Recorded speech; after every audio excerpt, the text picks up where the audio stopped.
오늘은 이사야 43장 14절에서 21절까지 말씀 묵상합니다. 43장 14절에서 21절 말씀. 너희의 구속자요 이스라엘의 거룩한 이 여호와가 말하노라. 너희를 위하여 내가 바벨론의 사람을 보내어 모든 갈대아 사람에게 자기들이 연락하던 배를 타고 도망하여 내려가게 하리라. 나는 여호와 너희의 거룩한 이요 이스라엘의 창조자의 너희 왕이니라. 나 여호와가 이같이 말하노라. 바다 가운데의 길을 큰 물 가운데 지름길을 내고 병과 말과 군대 용사를 이끌어내어 그들이 일시에 엎드러져 일어나지 못하고 소멸하기를 꺼져가는 등불 같게 하였나니라. 너희는 이전 일을 기억하지 말며 옛날 일을 생각하지 말라. 보라, 내가 새 일을 행하리니 이제 나타낼 것이라 너희가 그것을 알지 못하겠느냐. 반드시 내가 광야의 길을 사막의 강을 내리니 장차 들짐승 고승냥이와 타조도 나를 존경할 것은 내가 광야의 물을 사막의 강들을 내어 내 백성 내가 택한 자에게 마시게 할 것임이니라. 이 백성은 내가 나를 위하여 지었나니 나를 찬송하게 하려 함이니라. 아멘. 새 일을 행하실 전능하신 왕이신 하나님. 이스라엘은 자신들의 죄로 인해서 바벨론으로 포로로 끌려갔고 그곳에서 소망을 잃고 두려움과 절망에 처하게 될 것을 하나님께서 아시고 회복의 약속과 위로의 말씀을 주십니다. 하나님께서 그들을 내 백성, 내가 택한 자라고 부르시며 포기하지 않으신다. 그들을 영원히 버리지 않으실 것임을 보여주십니다. 본문은 단순한 정적 해방을 넘어서 죄의 포로된 영혼을 자유케 하시는 하나님의 구속 사역을 예언하신 것입니다.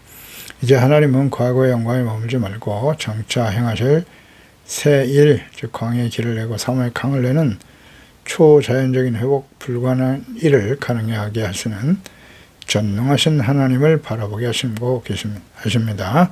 14절에 너희의 구속자요 이스라엘의 거룩한 이가 여호와가 말한다. 구속자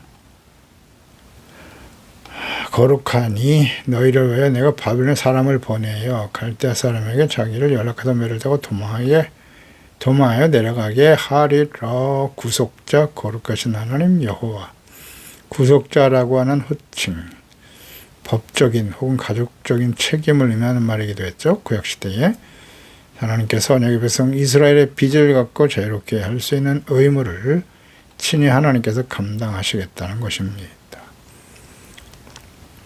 거룩하신 이 하나님의 구원이 쉽게 변하지 않는다. 사람들과 같이 변하지 않는다는 영원한 약속이자 불변하는 신실하신 하나님의 성품에 근거한 성품을 가지신 하나님이심을 보여주죠. 내가 사람을 보내어.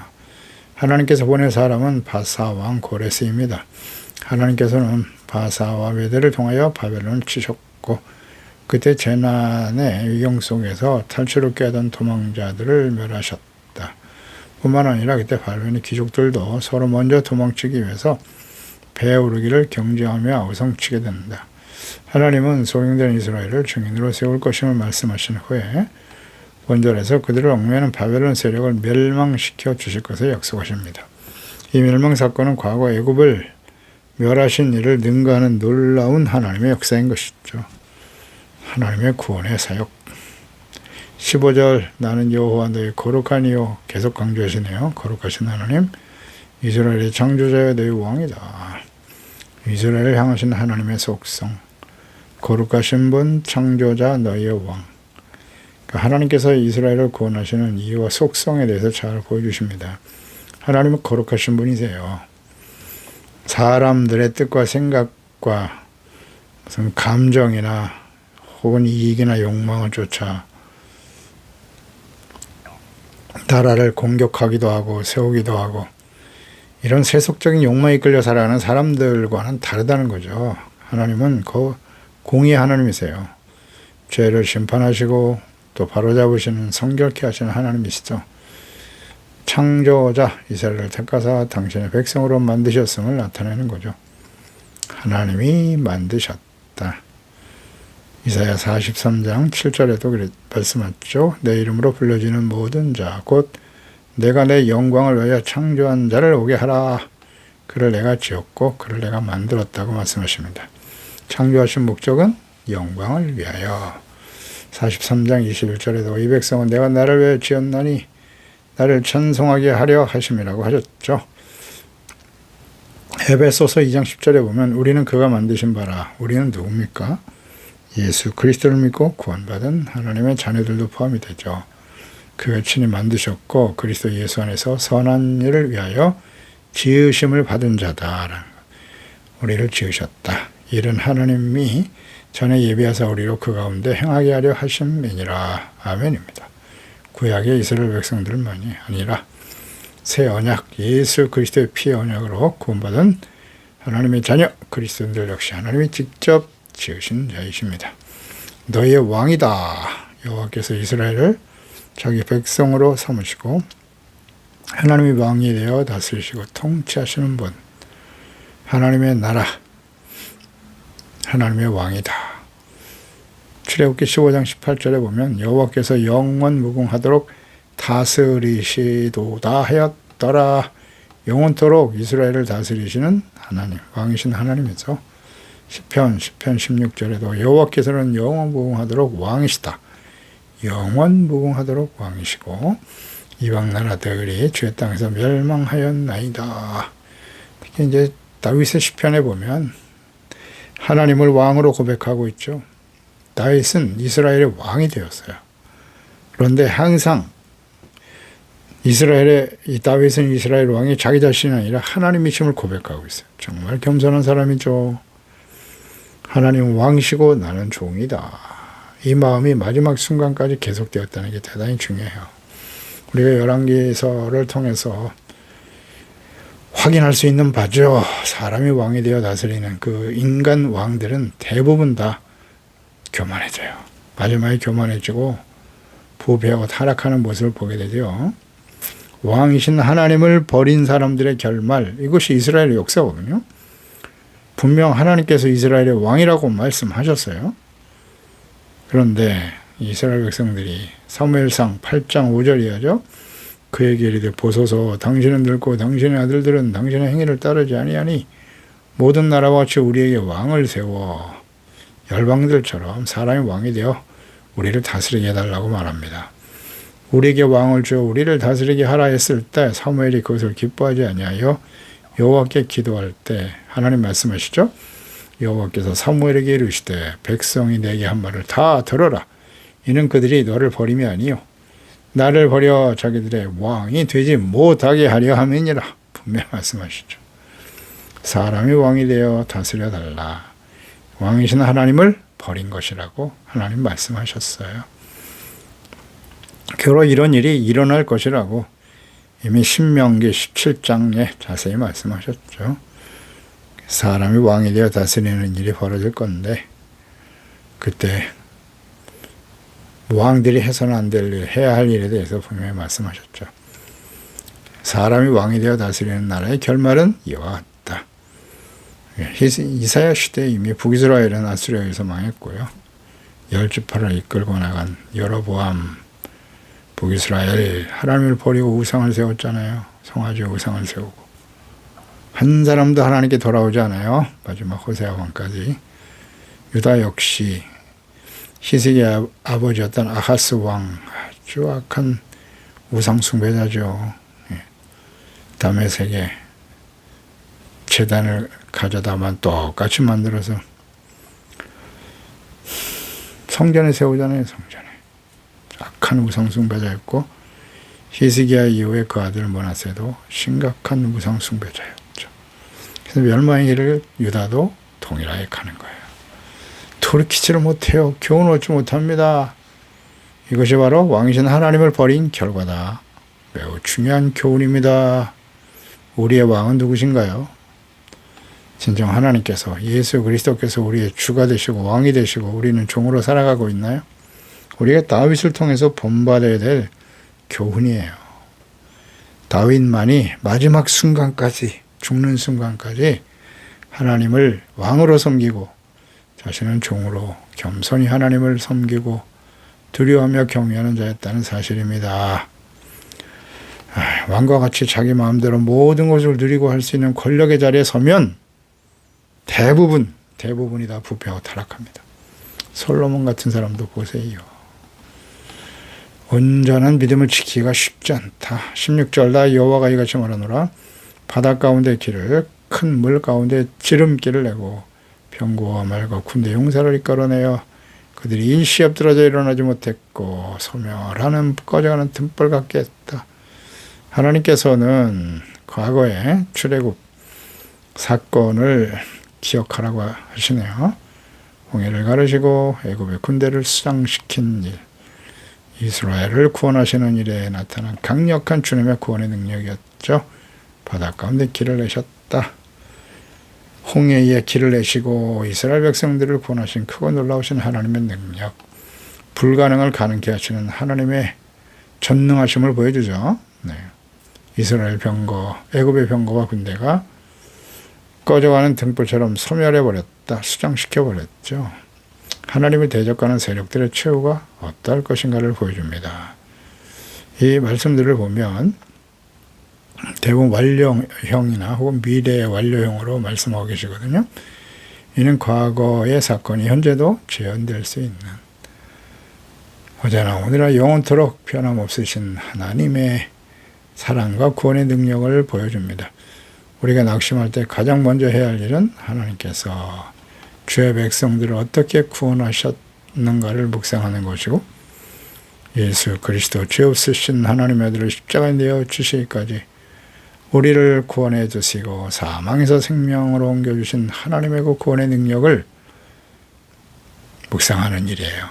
죽은 자 가운데서 그리스도를 다시 살려내신 하나님의 능력이 우리를 죄와 사망에서 구원하셨도다. 과거의 언약의 백성들은 죄와 사망에서 건져신 하나님께서 예수 그리스도를 통해 그리스도를 보내주심으로써 믿는 자들의 구원의 은혜를 베풀어 주십니다. 그래서 하나님의 은혜를 항상 생각하라. 그러니까 사탄의 권세는 하나님의 명령 한마디에 꺼져가는 등불처럼 소멸하게 될 수밖에 없어요. 과거의 구원의 은혜는 미래의 구원의 확증이죠. 애굽에서 구원하신 하나님께서 예수 그리스도를 보내주심으로 새 언약으로 주의 자녀들을 구원하시고 마지막 심판이 임박한 때에 구원하시기 위해서 다시 오실 것입니다. 데살로니가전서 4장 16절이야. 주께서 호령과 천사장의 소리와 하나님의 나팔 소리로 친히 하늘로부터 강림하시리니 그리스도 안에서 죽은 자들이 먼저 일어나고 그 후에 우리의 살아남은 자들도 그들과 함께 구름 속으로 끌어올려 공중에서 주를 영접하게 하시리니 그리하여 우리가 항상 주와 함께 있으리라. 그러므로 이런 말로 서로 위로하라. 아멘입니다. 우리의 삶의 여정에 다가오는 시련과 위기, 고난과 연단을 전할 때 애굽에서 구원하시고 예수 그리스도의 죽으심과 부활을 통해서 구원하신 하나님께서 주를 믿고 의지하는 자들을 구원하시며 승리하게 하실 것임을 확신할 수 있어야 합니다. 로마서 8장 32절이야죠. 자기 아들을 아끼지 아니하시고 우리의 모든 사람을 위하여 내어주시니까 어찌 이들과 함께 모든 것을 우리에게 주시지 아니하겠느냐. 누가 우리를 그리스도의 사랑에서 끊으리요. 환난, 곤고, 박해나 기근이나 적신이나 위험이나 칼이라. 그러나 이 모든 일에 우리를 사랑하시는 이로 말미암아 우리가 넉넉히 이겨나니라. 아멘입니다. 18절에 너희는 이전 일을 기억하지 말며 옛날 일을 생각하지 마라. 홍해와 구원의 사건을 기억하라고 하신 하나님께서는 이제 이전 일을 기억하지 말라. 뭐 말씀하시네요. 두 가지 의미가 있겠죠. 이전 일, 과거에 자신들이 범죄하고 바벨론에 의해서 멸망을 당하고 포로로 끌려 고통당한 일, 이런 것들을 기억하지 말라라는 것일 수도 있고요. 또 하나는 과거 구원의 은혜와 영광에만 안주하여 현재 하나님을 바라보지 못하는 것을 조심하라는 뜻이겠죠. 과거 구원의 은혜로 구원받은 일로 인해서 현재를 영적으로 깨어 기도하지 않고 거룩함과 경건의 삶을 잃어버리는 일, 이것을 정말 조심해야 됩니다. 과거 구원의 기적과 은혜를 박물관의 유물처럼 취급하지 말라는 것입니다. 하나님께서는 과거 출애굽보다 훨씬 더 크고 놀라운 일을 계획하고 계시네요. 과거의 은혜에 사로잡혀 미래의 은혜를 기대하지 않는 것은 영적 나태함입니다. 왜곡된 선민 사상에 빠져 오늘을 교만하고 나태하게 살아가는 일을 정말 조심해야 됩니다. 예수님 당시 외식하는 바리새인들이 있었어요. 그들의 모습에 대해서 예수께서 책망하시죠. 마태복음 23장 25절 이하에 화 있을진저 외식하는 서기관과 바리새인들이여. 대접의 겉은 깨끗이 하는데 그 안에는 탐욕과 방탕으로 가득하다고 말씀하셨고요. 그렇기 때문에 먼저 안을 깨끗이 하라고 하셨습니다. 외식과 화 있을진저 심판에 처하게 된다는 거예요. 외식하는 서기관과 바리새인들이여 회칠한 무덤과 같다. 겉으로는 아름답게 보이나 그 안에는 죽은 사람의 뼈 더러운 것이 가득하구나. 이렇게 책망하셨어요. 외식하는 바리새인들. 디모데후서 3장 1절이야 말세에 고통하는 때가 이르러. 이것을 반드시 알아야 된다. 말세의 증거죠. 사람이 자기를 사랑하죠. 돈을 사랑합니다. 자랑하고 교만해요. 비방하고 부모를 거역합니다. 감사치 않고 무정하고 원통함을 풀지 않는다. 절제하지 못하고 싸납다 그랬습니다. 선한 것을 좋아하지 않아요. 배신하며 조급하며 자만하며 쾌락사랑한 일을 하나님 사랑하는 것보다 더하다. 경건의 모양은 있으나 경건의 능력은 부인한다. 이러한 자들에게서 돌아서라고 주님께서 말씀하고 계십니다. 형식적인 신앙생활, 나태함이죠. 내가 예수님과 구원받았으니까 이 과거 완료로 치부하고 마는 거예요. 온갖 불의와 악을 행하고 살아가면서도 회개하고 돌이킬 줄 모르는 사람들. 과거의 이스라엘 백성들의 모습을 그대로 본받고 따르고 있죠. 19절에 보라 내가 새 일을 행할 것이다. 이제 나타날 것인데 너희가 그것을 알지 못하겠느냐. 반드시 내가 광야의 길을 삼을 강을 낼 것이다. 하나님께서 미래에 행하실 옛적 일과는 비교가 안 되는 새 일에 대해서 강조하시네요. 예언의 말씀인데요. 이는 메말라 죽어 있는 상태 그 영혼들, 죄 백성들에게 생명의 샘물이 쏟아지게 하실 것이다. 다시 생명이 회생하는 것이다.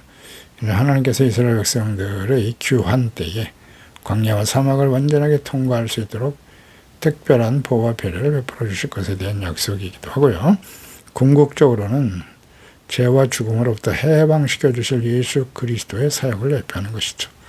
죄와 사망으로 절망에 빠져 도저히 구원받을 수 없는 광야와 사막 같은 영혼들에게 생명과 구원의 강과 또 하나님께 나아갈 수 있는 길이 되시는 예수 그리스도에 대한 예언의 말씀이겠죠. 요한복음 14장 6절에 예수께서 이르시되 내가 곧 길이다 진리 생명인데 나로 말미암지 않고는 아버지께로 올 자가 없나니라. 아멘입니다. 예수님만이 하나님께로 나아갈 수 있는 유일한 구원의 길이에요. 예수 그리스도 외에는 하나님께 나아갈 수 있는 길이 없습니다.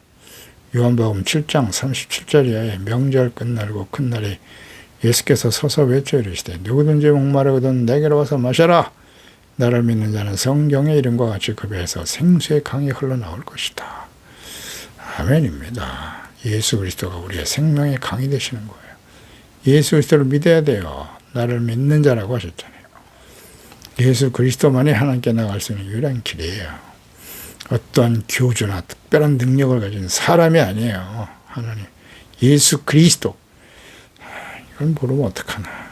이 하나님 말씀을 제대로 이해하지 못하니까 아이고 이단에 빠져서 사망의 길을 가게 되는 겁니다. 복음은 불모지와 같은 인간의 심령에 생명의 강물을 흐르게 하는 능력인 것입니다. 예수 그리스도의 복음이죠. 너희가 그것을 알지 못하겠느냐?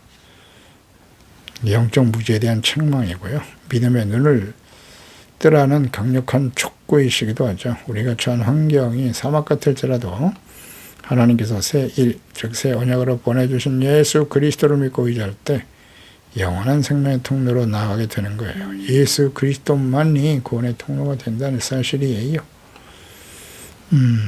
아울러 우리는 구속의 은총이 택함 받은 백성들뿐만 아니라 피족의 전체, 피족 하나님이 세우신 만드신 세상 전체에 영향을 미치게 된다. 20절이잖아요. 들짐승, 승냥이, 타조 나를 다 존경할 거야.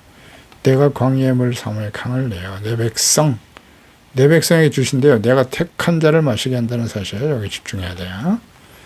강물, 광야의 물, 사마의 강을 내어서 누구? 하나님이 택한 백성 이스라엘, 또 내가 택한 자 예수 그리스도 안에서 택함을 받고 부름받아 구원받아 하나님의 자녀들에게 마시게 한다. 마시게 하는 거예요. 그리고 승량이 타죠.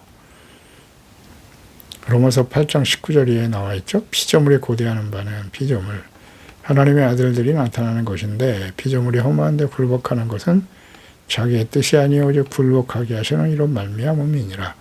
바라는 것은 피조물도 썩어지며 종로로 탄 데서 해방된다. 하나님의 자녀들의 영광의 자유에 이르는 것이다. 피조물이 다 이제까지 함께 단식하며 고통을 겪고 있는 것을 우리가 안다. 사람의 타락은 결국 온 세상이 고통을 겪게 된다는 사실이죠. 구원의 궁극적인 목적이죠. 피조물 전체가 하나님의 회복의 사역에 동참하게 된다. 그래서 오직 하나님과 그리스도를 존귀히 여기게 될 것이다. 온 우주적 회복을 약속하고 계시네요. 21절에 이 백성은 내가 나를 위하여 지었다. 나를 찬송하게 하려 하셨느니라. 이 백성, 하나님이 택한 이스라엘, 언약하시고 창조하신 거룩한 백성이죠. 택하신 목적은 무엇이라? 나를 찬송하게 하려 하십니다. 인간의 제일 되는 목적이 하나님의 영광을 찬송하는 거예요. 구원은 단순히 인간의 고통을 해결해 주는 일이 아니라 하나님의 형상대로 지음받은 거룩한 주님의 자녀의 회복입니다. 하나님께서 이스라엘이 나를 위해 지으셨다라고 표현하셨는데요. 이것은 우리의 존재 소유권이 전적으로 하나님께 있음을 나타냅니다. 하나님과 예수 그리스도를 찬송할 수 있는 사람은 오직 하나님께서 직접 만드시고 구원하신 주의 자녀들만이 할 수 있는 일이에요. 그렇죠? 이 말씀을 보세요. 내 백성, 나의 자녀는 누구다? 내가 나를 위해서 지었다. 하나님이 지으신 백성, 하나님이 택하시고 낳으신 하나님의 자녀들은 나를 찬송하게 하려 하심이니라. 찬송의 목적으로 지음을 받았단 말이죠. 따라서 하나님을 찬송할 수 있는 사람은 누구다? 주님의 자녀라는 거예요. 하나님이 직접 낳으신 자들이겠죠. 그렇지 않은 사람은 그냥 노래만 부르고 있는 거예요. 찬송은 아무나 할 수 있는 게 아닙니다. 고난 중에는 주의 자녀들이 찬송할 수 있는 이유는 우리가 주님의 사랑받는 자녀이기 때문이고요. 누가 하나님의 자녀인가? 중요하겠죠? 누가 하나님의 자녀입니까? 교회에 등록된 교인들입니까? 교회 안에 있으면 다 하나님의 자녀인가요?